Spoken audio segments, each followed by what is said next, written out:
In a news release today, Missoula police say the previous report of Bartell last being seen on March 6th was unsubstantiated. Bartell's mother tells MTN News her daughter is 7 months pregnant and has 2 sons. The search for Bartell has been difficult. According to Bartell's family, a request for a welfare check after the pregnant woman was dropped off was refused, reportedly due to an incoming snowstorm. Later, the Missoula police sent Missoula County's search and rescue team made up of trained volunteers to Gold Creek Road. Weather conditions hampered the search.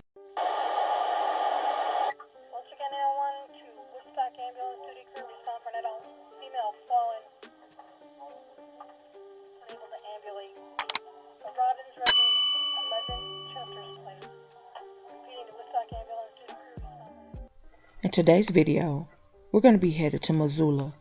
It's a city in western Montana, and it's located along the Clark Fork River near the Bitterroot and Blackfoot Rivers in western Montana, and it's at the point of 5 mountain ranges, so it's often described as the hub of 5 valleys. Missoula is the second largest city in Montana after Billings.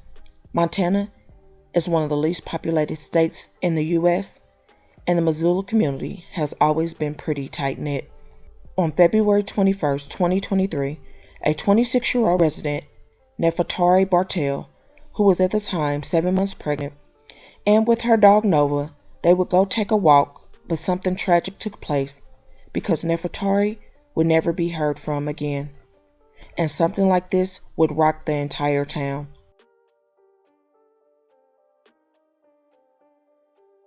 According to Charlene Bartell, Nefertari's mother, she told news outlets that she raised her 2 children in Missoula.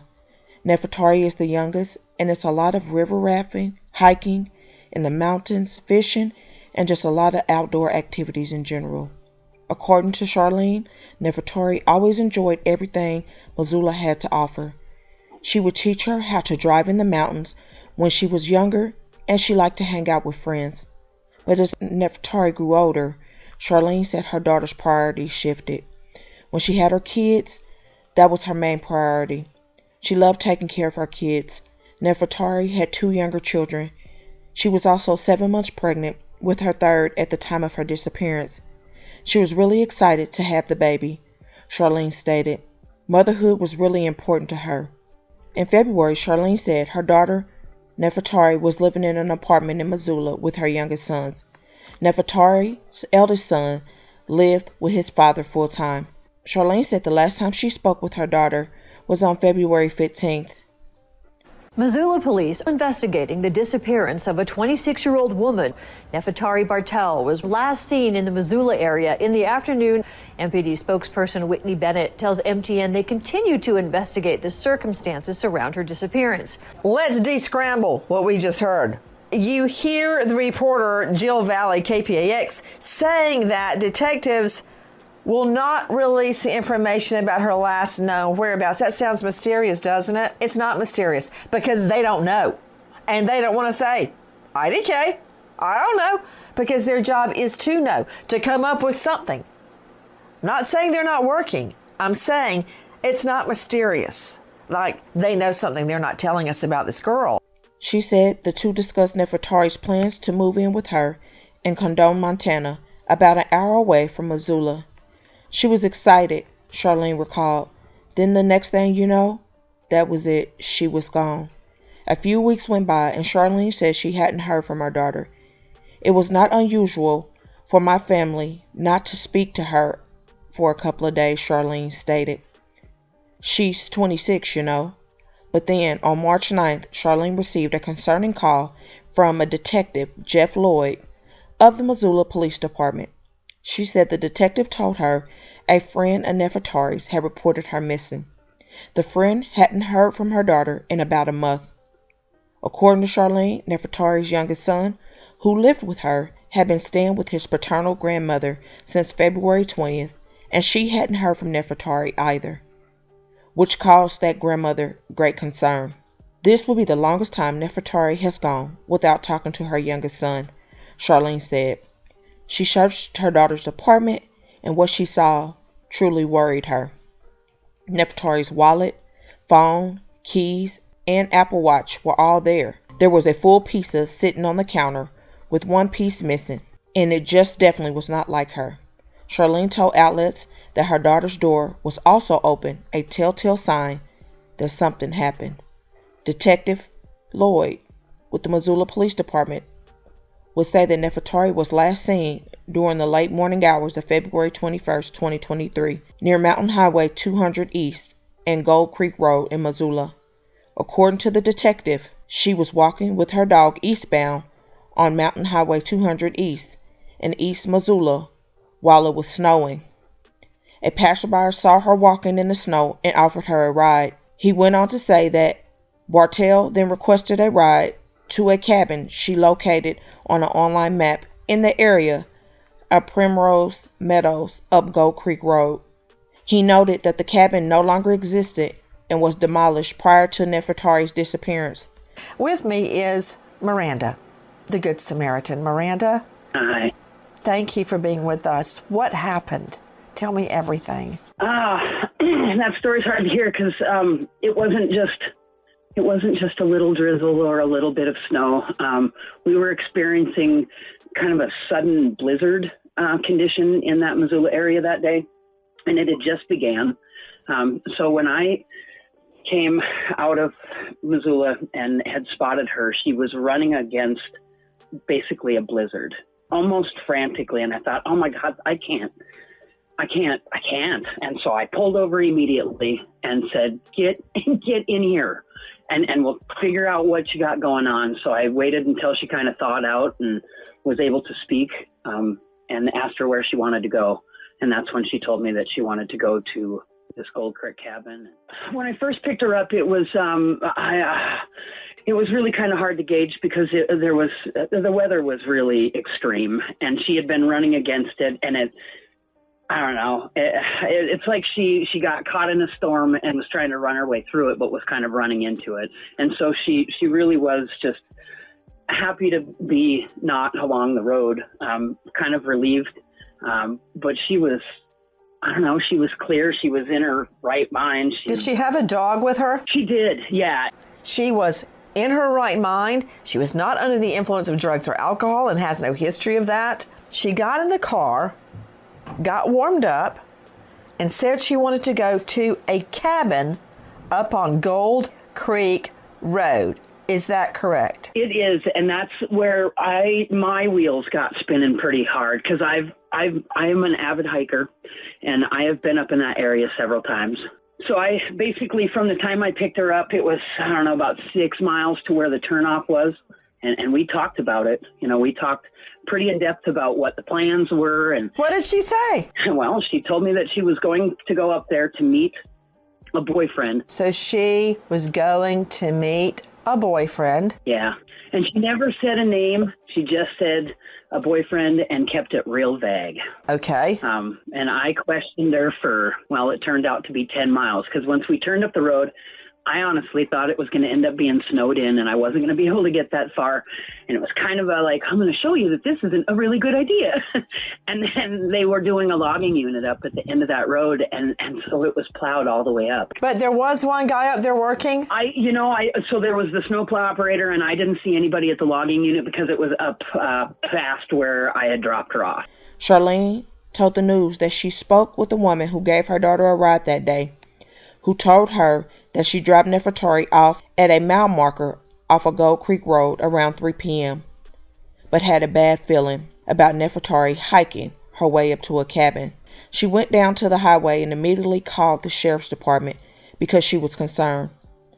Charlene said she felt like the sheriff's department needed to do a wellness check, that her daughter's dog, Nova, was found in the mountains on Gold Creek Road on March 1st, but Nefertari was nowhere in sight. Nova survived 8 days. No frostbite, no nothing, she said. It's like someone housed her. Someone took care of her. The detectives will say it was an ongoing investigation and did not indicate whether foul play is suspected in her disappearance. The detectives will state, though, that Nefertari's inner circle had been interviewed. No person of interest or suspects have been named in the case.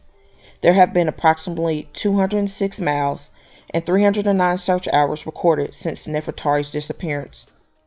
What keeps Charlene going, she said, is the community she found through the Help Find Nefertari Bartell Facebook page, which is dedicated to pushing for answers in her daughter's disappearance. She also revealed that Nefertari's child would have been born last month. It was going to be around the 3rd week of April that she was due. Her daughter didn't know the gender of the baby and had no names picked out either. She really felt it was a girl though, but she did not know for sure yet. Sadly, this story would turn tragic. On May 5th, Nefertari's mother will report that her daughter had been found unalived. Take a listen now to our Cut B brother, Katie Langston. She had received a call from a private number at 10:17 a.m. that day. She left her wallet, keys, phone, and broken Apple Watch on the floor. She had grabbed her dog and left, leaving her front door unlocked. To Charlene Bartell, this is Nefertari's mom. Who leaves their phone behind? Yeah, the whole thing just really gets me. It's not like my daughter to do any of that, especially when she was planning on moving up here. And that phone call is like key. It was from a private number. So Detective Lloyd said that they weren't able to trace it because of that. But I believe that phone call is also key to this because she was so paranoid about a couple people that even when I went to go visit her, she would lock the door while we were inside. So when all this, it just doesn't make sense. Could you say that again, Miss Bartell, about her door being unlocked? Yeah, she doesn't leave her door unlocked. She was so paranoid about a couple people that even when I went to go visit her, even being inside, she would lock her door. So for her door to be unlocked is that's a no-no. That's not her at all. That's just so way out of her character. Go ahead, Mike. I'm concerned about the broken watch, and I would really like to know, our Good Samaritan, if she noticed whether Nefertari was wearing that watch when she picked her up. Hey, Miranda, did you notice if she was carrying anything at all, just the dog? So she did not have a purse.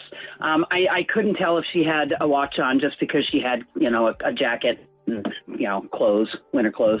But she did have a phone, and we tried to look up that cabin on her phone, and there wasn't a reception. She did have a phone. She had a cell phone. She did. Okay. Whoa, I'm glad you said that, Mike Hadsell. What about it, Charlene Bartell? This is Nefertari's mom. Are you sure a phone was found at her place? Yes. Matter of fact, there was a woman and a guy that went into my daughter's apartment after Neff went missing and stole my daughter's phone and her keys. And so... Did you ever get it back? The Detective Lloyd has it. So you did get it back. Did she have two phones? Not that I was aware of. So when Miranda told me that, then I immediately went ahead and called Detective Lloyd and informed him of that. But I find that very, very unusual. And I agree with Hadsell about the broken Apple Watch. Karen Stark, what were you saying? I was saying that the whole thing is very suspicious because if you go out and you're afraid that your dog is going to not be okay, she took her dog, which I think is really significant because it's as though she really did expect that everything would be okay and she'd be able to come back. But on the other hand, leaving there with a pizza pie, a whole pie except for one slice, that doesn't make a lot of sense, leaving behind things that were important to her. There's a lot of confusion in this story that I see that everyone's trying to piece together. But this is unusual behavior. Yeah, and whenever it's out of the norm, I think that gives me the suspicion something is nefarious. According to Charlene, Nefertari's remains were found on May 4th around 6:40 p.m. off Gold Creek Road in Missoula. She said it was just a few miles away from where her daughter had been dropped off, but no additional information is available at this time. There is definitely something going on with this. The questions I have is why would she be out in a snowstorm, going into a cabin to meet her boyfriend? Where is this boyfriend now? And have the police talk to him? And also, they stated that there were two phones, but her family was not aware of two phones. So where do these two phones come to play? And were they both hers? This is very sad and heartbreaking ending. Ladies, please be careful when you're alone And always let someone know your plans in advance, because you never know if it could save your life. My deepest thoughts and prayers are with her and her unborn child, and to the family and friends. So please comment your thoughts and prayers for this family in this much difficult time, and hit that like button to share to make your people aware. And as always, remember to stay woke. Things change quickly.